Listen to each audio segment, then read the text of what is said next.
Welcome back friends. In the previous video, we discussed about how to get and extract the individual digit from the number. Today, we will extract individual character from string. This is also one of the type of question which was asked in the technical interview. So let's get started. We have a string, this is string, and now what we have to do, we have to find the individual character of this string. So our output will contain R, we want E, Q, UI and up to S. This is very simple. We will take an I counter and we will move this I counter up to the last element, and for every increment of I we are going to print the required character. So it's that simple. It's just like traversing an array. So let me show you the code.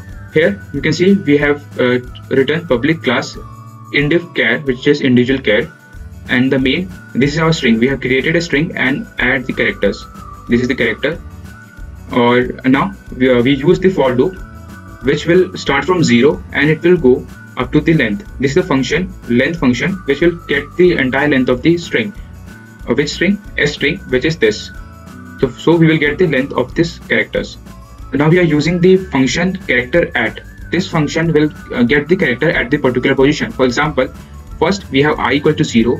So the character at I equal to 0, which is where it is. The character at I equal to 0, which is R, is at char I, and we are going to print this R here. So every time we are incrementing the value of I and printing at character. So let me show you how it runs. Okay, when I click run, you can see the characters are getting printed. So you can set the length, any length, it will work. For example, character is the best. This is string. Now you run this, you will see that it is printing and there are spaces in between. But what if you don't want spaces? The interviewer asks you a question that we don't want spaces, remove the spaces. So you can include a if statement before printing that. This if statement will contain, I will show you. Yes, this is the if statement. What does this if statement tell you? That if character at I not equal to space, if space is not present here, then you are going to print this.